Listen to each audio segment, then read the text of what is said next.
बहुत बधाई और भाजपा के शीर्ष नेतृत्व का अभिनंदन उनको इलेक्टोरल पॉलिटिक्स में लाने के लिए। दूसरी तरफ ये जो इतनी अभद्र टिप्पणी करी गई है इस देश की एक बेटी पर, एक महिला पे, इसके लिए कांग्रेस पार्टी को माफी मांगनी चाहिए, कांग्रेस पार्टी के शीर्ष नेतृत्व को माफी मांगनी चाहिए। ये दिखाता है कि कांग्रेस पार्टी की असल मानसिकता क्या है, कि वो एक महिला विरोधी पार्टी है। स्वयं श्रीमती सोनिया गांधी जी माता स्वरूपा हैं, एक पुत्री की माता हैं, और इतनी ज्यादा अभद्र टिप्पणी और इतनी अभद्र भाषा का प्रयोग करा है, मुझे लगता है उनकी आत्मा भी उनको कचोटती तो होगी ही। शीर्ष नेतृत्व को माफी मांगनी चाहिए। ये जो सफाई दी गई है, मैं बहुत विनम्रता से कहूंगी, ये सफाई नहीं, बहाना है। सुप्रिया जी स्वयं social media department Congress party को जो है उसकी चेयरपर्सन है। मैं पूछना चाहती हूं कि अगर वो स्वयं अपने सोशल मीडिया हैंडल्स की जिम्मेदार नहीं है, अगर वो उन्हीं को प्रोटेक्ट नहीं कर सकती, तो कांग्रेस पार्टी के सोशल मीडिया के लिए कौन जिम्मेदार है और कांग्रेस पार्टी के सोशल मीडिया को प्रोटेक्ट कौन करता है? मैंने कहा ना, ये अभद्र टिप्पणी परिलक्षित करती है कांग्रेस पार्टी की महिला विरोधी मानसिकता को। आपको क्या लगता है कि कांग्रेस का ही टैगलाइन था लड़की हूँ लड़ सकती हूँ, अब लड़कियों को क्यों कैटेगराइज किया जा रहा है? वो खाली एक चुनावी जुमला था। ये वो लोग हैं जो चुप्पी साधे हुए थे।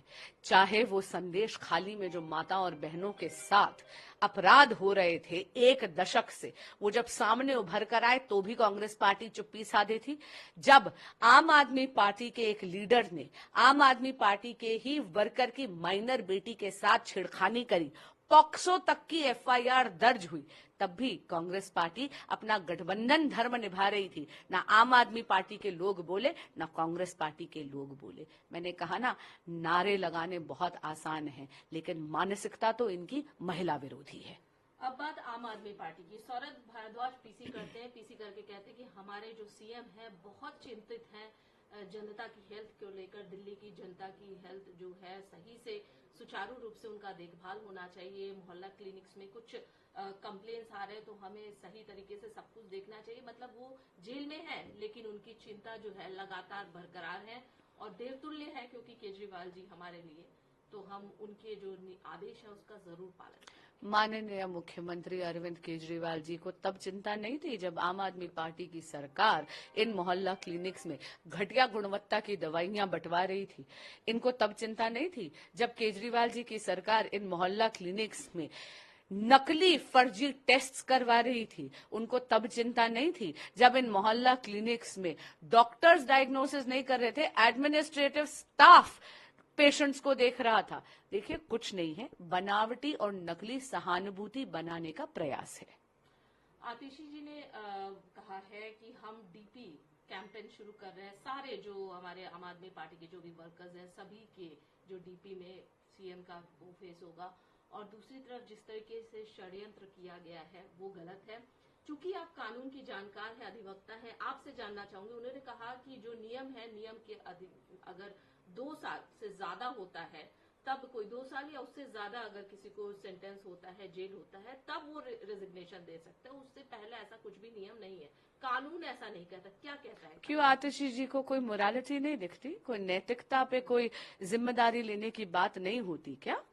मैं ये पूछना चाहती हूँ कि माननीय मुख्यमंत्री अरविंद केजरीवाल जी ने जब 9 समन्स का निरादर कर विवश कर दिया जांच एजेंसियों को अपने यहाँ आकर उनको कस्टोडियल इंटेरोगेशन के लिए ले जाने में, जब माननीय मुख्यमंत्री जी ने 100 करोड़ रुपए के किकबैक्स ले लिए और वो सारा का सारा पैसा आम आदमी पार्टी की गतिविधियों के लिए इस्तेमाल करा गया, तब उनकी ये सारी की सारी मोरालिटी कहाँ थी?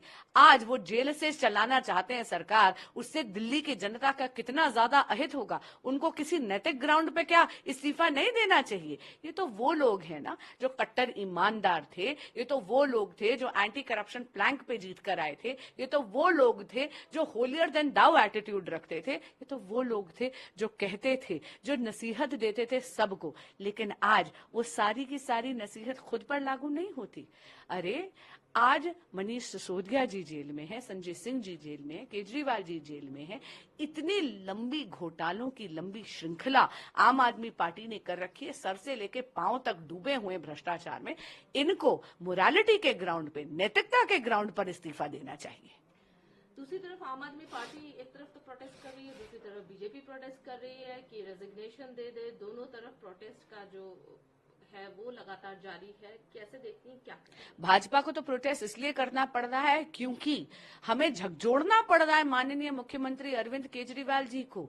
उनका कॉन्शियस उठ ही नहीं रहा है, उनको लग ही नहीं रहा कि नैतिकता के ग्राउंड पर अब तो उनको इस्तीफा दे देना चाहिए। दूसरों को नसीहत देने वाले आज अपने एक भी उस बयान पर अमल नहीं कर रहे हैं। और रही बात जो प्रोटेस्ट आम आदमी पार्टी कर रही है, मैं उनको बोलना चाहूंगी कि आप जनता को भी गुमराह कर रहे हैं और अपना भी समय जाया कर रहे हैं। बेल केवल और केवल कानून के अधिकार क्षेत्र में है।